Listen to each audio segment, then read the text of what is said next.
Good morning to all of you. Class 8th, subject Social Science, Chapter 10, India after Independence.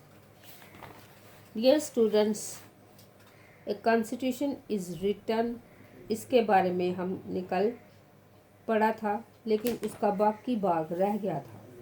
इसीलिए हम आज page number 130 से ए constitutions is written के बारे में और पढ़ेंगे। A second feature of the Constitution was that it granted equality before the law to all citizens, regardless of their caste or religious affiliations. संविधान की दूसरी विशेषता ये थी कि उसमें तमाम जातियों, धर्मों या किसी भी तरह की पृष्ठभूमि से संबंध रखने वाले सभी नागरिकों को कानून की नज़र में समान माना गया। There were some Indians who wished that the political system of the new nation be based on Hindu ideas and that India itself be run as a Hindu state. तो भारत के कुछ लोग चाहते थे कि भारत की राजनीतिक व्यवस्था हिंदू आदर्शों पर आधारित हो और भारत को एक हिंदू देश घोषित किया जाए। They pointed to the example of Pakistan, a country created explicitly to protect and further the interest of a particular region's community, the Muslims. However, the Indian Prime Minister Jawaharlal Nehru was the opinion that India could not and must not be a Hindu Pakistan. तो भारत के कुछ लोग चाहते थे कि भारत की राजनीतिक व्यवस्था हिंदू आदर्शों पर आधारित हो और भारत को एक हिंदू देश घोषित किया जाए। अपनी बात के समर्थन में उन्होंने पाकिस्तान का उदाहरण दिया, जिसका गठन ही एक खास समुदाय मुसलमानों के हितों की रक्षा के लिए किया गया था। परंतु भारतीय प्रधानमंत्री जवाहरलाल नेहरू का स्पष्ट मत था कि भारत हिंदू पाकिस्तान नहीं बन सकता और ना ही बनना चाहिए। Besides Muslim, India also had great populations of Sikhs and Christians, as well as many Parsis and Jains. Under the new constitutions, they would have the same rights as Hindus, the same opportunities when it came to seeking jobs in government or the private sector, the same rights before the law. तो मुसलमानों के अलावा भारत में सिख और ईसाइयों की भी बड़ी संख्या थी। इसके अलावा पारसी, जैन तथा अन्य धर्मों के लोग भी थे। नए संविधान में इन सभी समुदायों के लोगों को भी वहाँ अधिकार दिए गए जो अधिकार हिंदुओं को दिए गए थे। चाहे सरकारी या निजी क्षेत्रीय की नौकरियाँ का सवाल हो या कानून से संबंधित कोई मामला हो, इन सभी समुदायों के लोगों को भी वैसे ही अवसर देने का प्रावधान किया गया है जैसे हिंदुओं को दिए जा रहे थे। The practice of untouchability described as a slur and a blot on the fair name of India was abolished.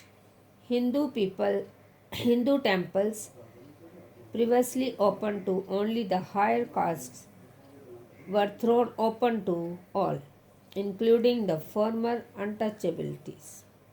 तो संविधान की तीसरी विशेषता ये थी कि इसमें समाज के निर्धन और सबसे वंचित तबकों के लिए विशेष सुविधाओं की व्यवस्था की गई थी। भारत के सम्मान को कलंकित करने वाली छुआछूत के चलन को खत्म कर दिया गया।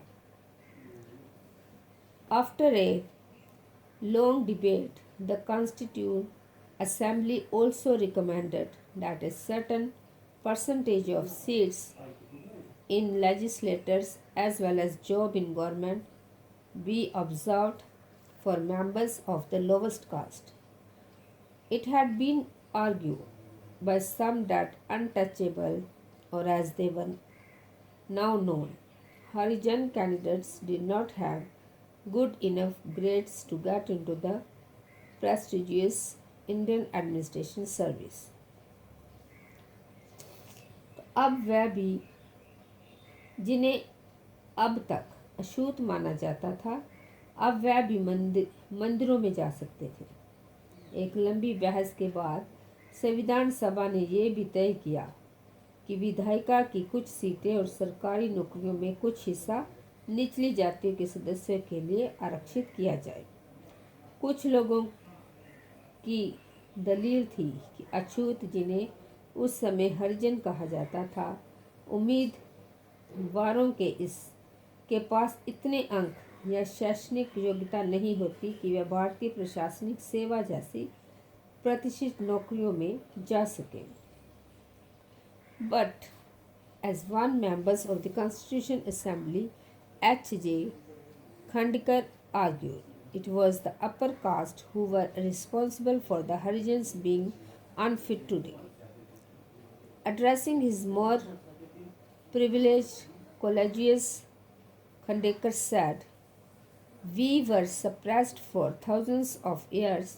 You engage us in your service to serve your own ends, and suppressed us to such an extent that neither our minds nor our bodies and nor even our hearts work, nor are we able to march forward." तो क्या होता है कि अक्षमता के लिए ऊंची जातियां जिम्मेदार हैं। अपनी सुविधास्पन्न सहकर्मियों को संबोधित करते हुए खांडेकर ने कहा था, हमें हजारों साल तक दबा कर रखा गया है। आप लोगों ने हमें अपनी सेवा में लगाए रखा और हमें इस कदर दबाया है कि अब न केवल हमारे मस्तिष्क और शरीर बल्कि हमारा हृदय भी काम नहीं करता और ना ही हम आगे बढ़ पाने में सक्षम हैं। Along with the formal untouchabilities, the Avidas or scheduled tribes were also granted reservation in seats and jobs. Like the scheduled caste, these Indians too had been deprived and discriminated against. तो भूतपूर्व अछूतों के साथ साथ आदिवासियों या अनुसूचित जनजातियों को भी विधायिका और नौकरियों में आरक्षण दिया गया। अनुसूचित जातियों की तरह इन भारतीयों को भी वंचित रखा गया था और उनके साथ भेदभाव किया गया था। अब डियर स्टूडेंट्स, ब्लैक बोर्ड पर मैंने होमवर्क लिखा है, वो आप कॉपी पे उतारना और याद करना। तो आपका होमवर्क है, what was the second features of the constitution. इसका आंसर है, second features of the constitution was that it guaranteed equality before the law to all citizens regardless of their caste or religious affiliations. Thank you and have a nice day.